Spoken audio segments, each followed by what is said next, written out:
All right, welcome back to another episode of Trading Corner. Manny, we're still kind of on the edge of our seats, aren't we? Nothing's really happened, but big things are expected to happen. Market's kind of settling in the high 70s. What are you seeing?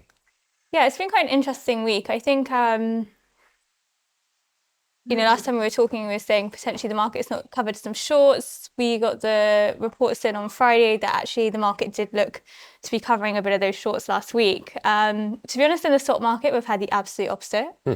We've been inundated with selling, to be honest. So That's against physical, isn't it? it's against the physical, exactly. So I think we're in a situation where we've just had Libya come back online. I think they're back up to 1.3 million barrels a day.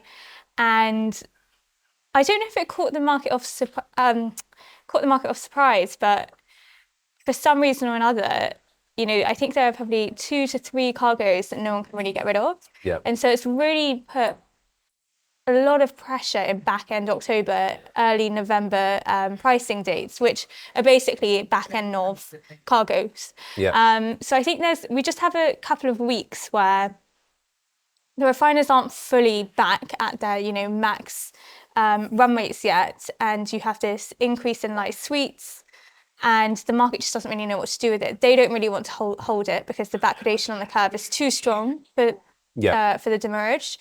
So it's just led to a significant sell-off in kind of a very specific part of the curve. So there are a couple of weeks which are looking very weak right now in dated. But to be honest, we've seen this before, and you just have to be a bit careful not to get caught in that bear trap. Yeah. I mean, I think there are two separate kind of storylines going on here. One is financial players who are obviously max short because the fundamentals look bearish, and then facing the prospect of getting absolutely blown out to an extent that would probably get them fired, right? You have a Strait of Hormuz shutting type scenario when you're max short, like that's curtains for your career at whatever company you're working for. Or risk managers are stopping people out. So we saw managed money net length for Brent at least go from I think all-time lows straight back to the middle of the range. Yeah, quite a bounce. In 2 weeks, which is highly unusual. Well, I think Bloomberg reported it was the biggest short covering since 2018. Yeah, it's a big one. Yeah. Then the other sort of parallel storyline is a bunch of physical players who are just awash in crude suddenly get this gift, this big relief rally. And now it's just like, okay, sell. Yeah. And that's probably what's going through your desk right now. I think, again, we're still in a condition very much of where we're getting quite herdy behaviour. So as soon as one trade house came out suggesting they wanted to sell a bit of the structure, all of a sudden 3 or 4 of them kind of join the offers, and then it pushes the market so far down. And really, I mean, this is where our job comes in. We're here to take this flow, but there reaches kind of a sweet point where you're like, okay, I've got 5 decent names wanting to sell. Like, maybe let's relax a little bit. Let's see how the market moves. But what it means is that prices move quite quickly without much trading in between. And so I think last week, Tuesday, these diffs were around 60, 70 cents on this specific part of the curve. And now they're all the way down to 25 cents on the physical differentials. So tell us all this time, if someone comes in and they're like, well, actually this part of the curve is now sold off a bit too much, it only takes one refiner or one counterpart to essentially take 1 or 2 cargoes, and then we can go all the way back up. So that's what I mean by not getting, too concerned by this bear squeeze, because again, it's contained to 1 or 2 weeks. So if at some point, someone gets a call saying that their refinery needs a bit of oil, we can go straight the way back up, basically. Yeah, definitely. I mean, to your point about herd mentality, it's very interesting. Like, I think this is bigger than just oil. It's a classic market psychology thing, where when you come out of 4 years of like crazy, amazing momentum trades and you enter a range-bound market, you end up seeing people pile in short on the lows, pile in long on the highs of this relatively constrained range and bleed. You saw that happen in credit markets post-financial crisis. You saw it happen in crypto markets after a couple of the big Bitcoin price appreciation moves. You have this community of people after a big money-making, rising tide that's lifted a lot of ships. any range traders are blown out. The only people who are left are momentum traders, Yeah. or the only strategy that's left is momentum, essentially, and it doesn't work anymore. So you get these, like you said, There's some teething time, right? Yeah, Yeah, it's quite interesting. But the thing that I am more interested in is why, if you do have a marginal barrel too, given the geopolitical landscape, why are these trade houses not happy to kind of take one or two on their books? And you would Yeah. think the upside is holding cargoes rather than getting short the Well, they paper. probably are, right?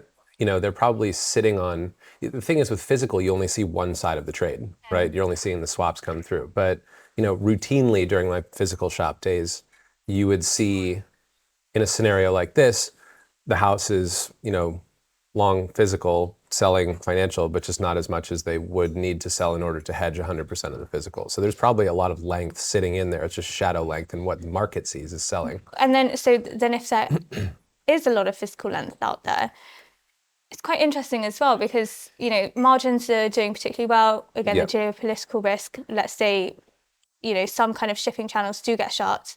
Actually right now, but TI Brent is starting to pick up again. Brent Dubai is particularly high. It's closing out a lot of the ARBs, which means that you're probably going to get these WAF cargoes kind of localized, probably hitting Europe more than hitting Asia.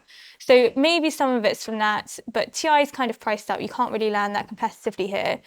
And we're getting into a season where refinery run rates should be rallying. So again, we're in a very dynamic market. We might look totally different in a week's time, but it does feel like we're very, very heavy on the physical side. Yeah, and that's how it felt before this whole Israel-Iran thing kicked off, which is why flat price was threatening to go to $60. But like we predicted on the Trading Corner podcast, got to fade these moves. Yeah, no, it's interesting because kind of last week we had this weakness at the start of the week. The diffs picked all the way back up from 60 cents to $1. Now the market's at $1. The forward curve is suggesting back down to 25. So it does feel range bound, as you suggested. So I guess it's just, keeping your cool a little bit. Again, it's in position sizing and just, I do actually think these cargoes will ultimately clear. I think we'll just have a bit of pressure in the swaps for like two to three more days. I think you can see it as well in the Brent futures. All the flies on the front, they haven't actually rallied as much as I thought they would. So I think we're quite flat on all the structure on the front. But again, the closer you get to expiry, the more people are happy to hold positions like the front spread on their books. So I guess it's a bit of a wait and see. And there's a lottery ticket in a front fly right now. Interestingly enough, speaking of lottery tickets, one place where you see a lot of coiled springs is the Brent options market. So realized volatility is roughly $1.60 a day. That's how much flat price is moving, using sort of a 60-day trailing window of, how you measure it. But implied volatility in the front month, it's about $2.25. So that's sort of, if you were to go and buy a straddle and hedge it every day, the amount of dollars and cents that you need crude oil to move each day, flat price to move each day, in order to break even on your beta bill, your time decay, is $2.25. So the market's drastically under-realizing implied volatility, which goes and tells you that everybody out there is going and buying options, buying insurance, betting on some sort of huge move. And I don't really think it's going to play out. I don't think oil supplies are going to get disrupted in what's next. And then I think, the market's obviously concerned about what Iran's going to do to respond. I don't think we're going to end up in kinetic war. No. I really don't. And the market needs to see that in order to kind of like drastically ratchet flat price tens of dollars higher, which is what the options market is effectively pricing. Call skews even crazier. Well, yeah, even, as every day passes, the chances of it happening are getting less and less, right? You're seeing a bit less enthusiasm in being long. I still do believe in the fact that our swaps curves versus our futures curves are undervalued. So, December probably is the best reflection of that. Get a bit of this noise out of the way in the front of the curve. But December shouldn't really be affected too much. So for me, it's probably the best risk reward trade at the minute. Products as well, they've kind of been fairly uninteresting, I would say, the last week, right?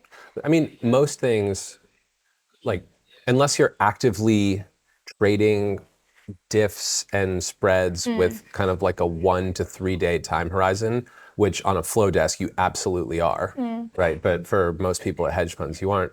The whole market's kind of uninteresting. Yeah. Although saying that, there are probably some like fairly decent relative value trades that you can potentially get your teeth stuck into, especially if, you know, things like the option premiums are high. It means probably potentially that all the spreads at the back of the curve are a little bit overvalued versus the front. Yeah, probably.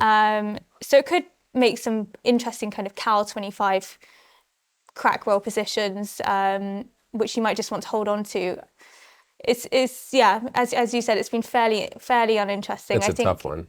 I think we can expect a bit of a stalemate for a while. Yeah. To be honest. I mean, things can get interesting very quickly, but it's anybody's guess at this point. I honestly, you know, I think if you're protecting a ton of P&L, what you're supposed to do is just go out and sell a bunch of options, and just try to double down your year on that, because vol is implied volatility options premium is what I mean by that, are so overvalued. Yeah. But that's just my view, because I don't think this is going to metastasize into some war that consumes the entire region and destroys the, you know, maritime traffic of crude oil.